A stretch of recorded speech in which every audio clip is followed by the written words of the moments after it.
Hello, my name is Nicole Gervais, and this is my Week 2 case study presentation. This week, we were presented a scenario in which we reviewed patient consent, who can make decisions for patients, and situations where these decisions may come into play. First, I'll start with some background information regarding the scenario. Mr. Jones is a 92-year-old patient who presented to the hospital with acute congestive heart failure along with other comorbidities.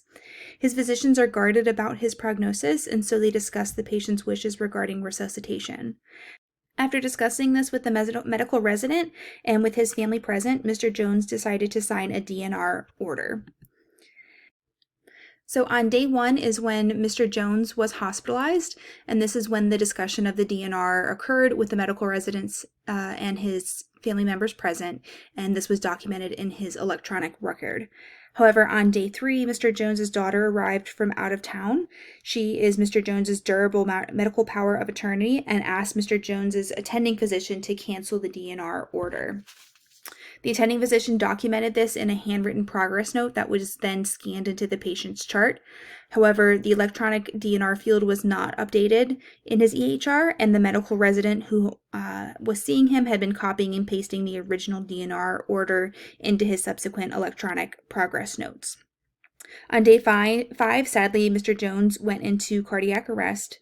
A code blue was called and the team began CPR until they were told he was DNR, and so they immediately stopped resuscitation efforts, and then Mr. Jones died.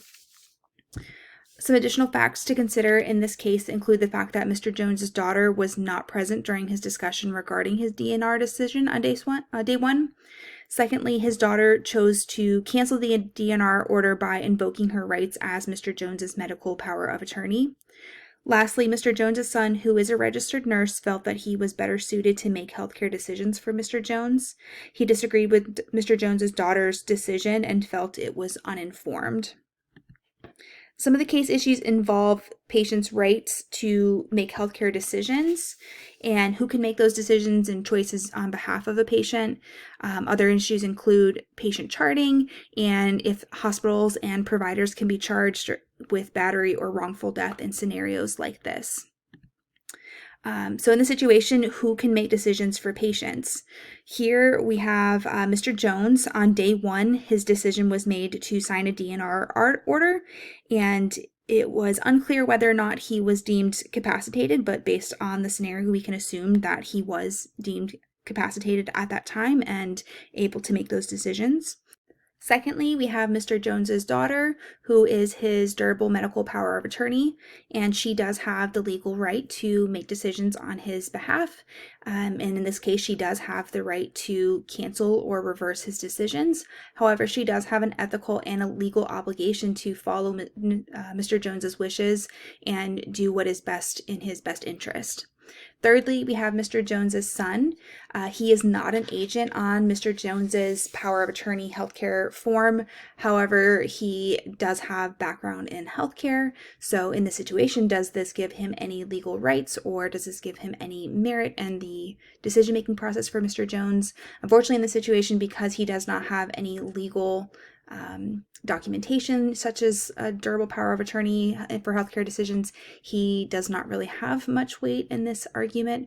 So in this case, we're really going to be looking at Mr. Jones's and Mr. Jones's daughter's actions and rights as their agent and principal in these documents. Additionally, we do have the use of EHR and seeing if this hindered Mr. Jones's care. Due to the inconsistent documentation, there were discrepancies regarding his DNR order. Those who were updating his electronic record may not have been properly trained on how to utilize it, and the action of copying and pasting old information should probably be avoided. However, given the overall advantages of EHRs, especially in cases where we're talking about advanced directives, I don't believe that the scenario should discourage the continued use of them, as they can be a better resource for staff to see what a patient's DNR or advanced directives might be and can help in the overall patient care. Next, I'll talk about Maine's advanced healthcare directives as well as their DNR legislation. Maine laws seem pretty consistent with federal laws regarding advance directives and DNR orders. Maine Title 18C, Section 5803 explains the Uniform Healthcare Decisions Act. This allows adults and emancipated minors to give an individual verbal or written instruction on how to act as their surrogate for their healthcare decisions. This also gives them the ability to designate a medical power of attorney for healthcare, which these must be signed by the principal and two witnesses in person. The determination of capacity is made by the patient's primary physician, court of competent jurisdiction, or by a person qualified to conduct mental health examinations.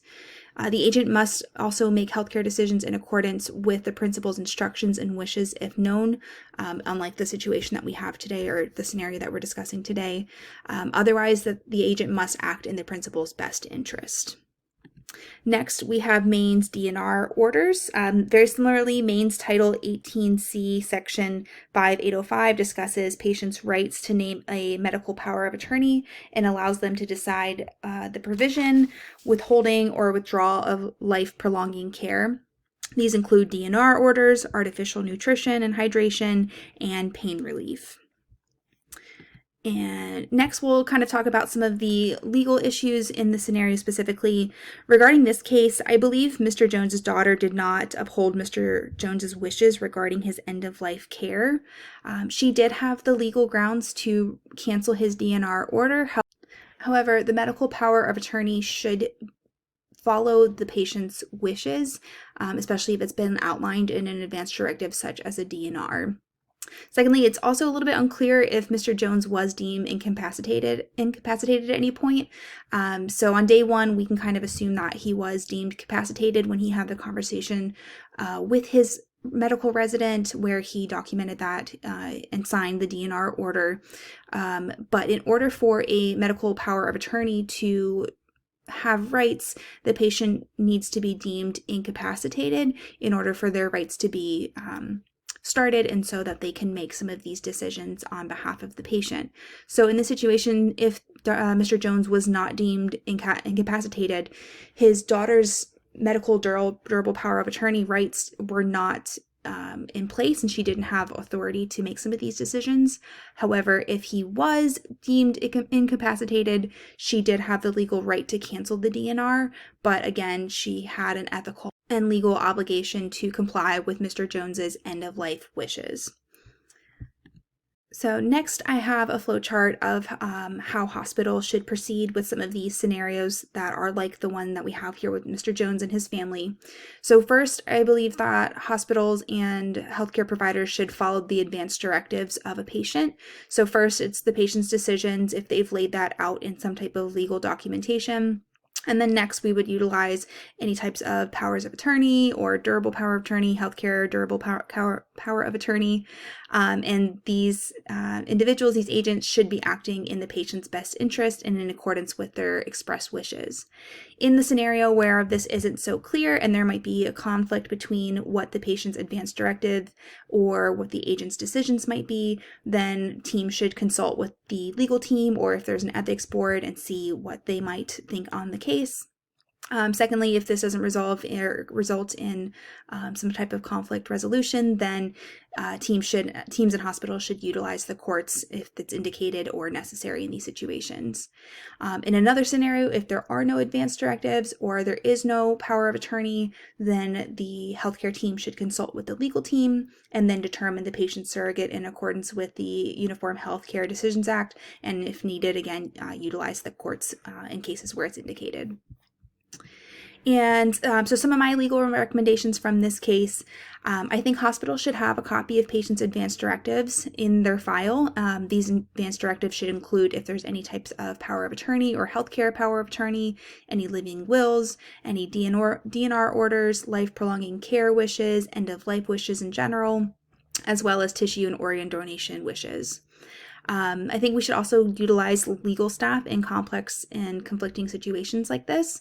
Hospitals usually have these teams to help out with difficult cases where there are some legal questions, and so it's great to use them when applicable.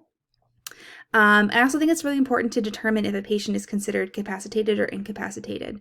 In this situation, if that had just been documented and determined, then that might have eliminated some of the confusion over who had the decision-making power.